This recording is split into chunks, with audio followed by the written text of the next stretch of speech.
Thank you, Mr. President. House Bill 124, when it passed over from the other side of the rotunda, the first thing I did with it is I changed the SOP, because over there it kind of implied, and we don't want to imply that students in particular, this is about using a student ID at Election Day for voting at the polls to identify yourself.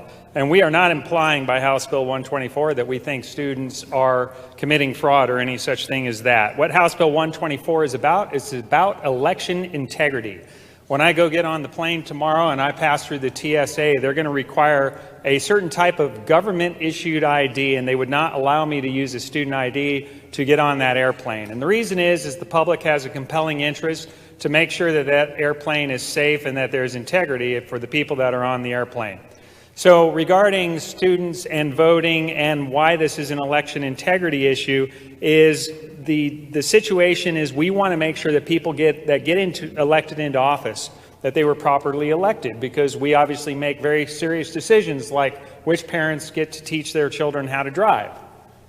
But seriously, it's critical that we have a process that contains integrity that we know we can rely on. And Idaho has election integrity right now. We have great elections. And the reason is because we have good laws that keep it that way. Now, here's who this is going to impact.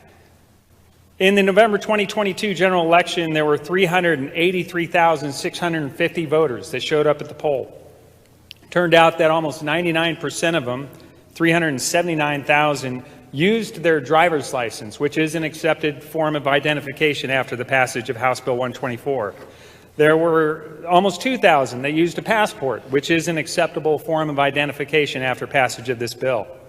There were actually 1,674 people who used the personal affidavit. Basically, they go in to the poll and they just attest under oath and penalty of perjury, a felony, that they are the voter that's on the voter roll. They can also use a concealed weapons license. That came next. They could use a military ID. That was next in the order. And then out of all those 383,650 people who voted, only 104 used a student ID. Now, here's our concern with student IDs. The problem with them is there's no uniformity. There's two areas of lack of uniformity. Uniformity of the information contained on the ID. For example, we're talking about high schools and colleges that issue these IDs, and some may contain photos, some may contain names, may or may not contain a residential address. With driver's license, as an example, if you move within 30 days, you're supposed to update your address, and your driver's license is even going to reflect your address, which should reflect what's in the polling books when you show up to vote. The other thing, so we're talking about uniformity of presentation to verify this person is the voter on the roll. The next thing is the depth of proof of identity. To get the other forms of identification that are acceptable to vote, and I'll use the driver's license as an example, but it applies to the passport as well. You have to present a social security card. You have to also present a birth certificate. To get a student ID, that is not necessarily the case. So with the remaining forms of identity, we have ascertained, we are more confident that the person that's standing before us is the person that is eligible to vote, who is helping make the critical decisions of who's going to represent us after this election process. Now, there's going to be a concern by some that we're putting an undue burden on students.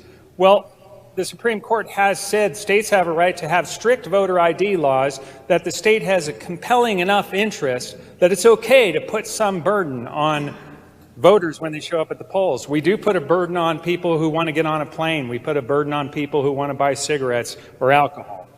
But here's the other thing. We're not even saying that students have to go get, in our totality of laws, with the passage of this bill, they could simply, without even going down and paying $15 for an identification card issued by their DMV or getting a driver's license, which, by the way, they have to do if they have relocated and are a resident in Idaho. If they have a driver's license, within 90 days, they're supposed to give that up. And this is one of the other keys to the list of IDs that we still accept. When you get a new driver's license in Idaho, you have to give up your old one. And that's the other concern about student IDs, is they may be handling multiple IDs. They're not required to give one up to get the next one. So again, election integrity. But If House Bill 124 passes, they can simply fill out the personal affidavit. So they don't even need to go pay $15 and get a state-issued ID.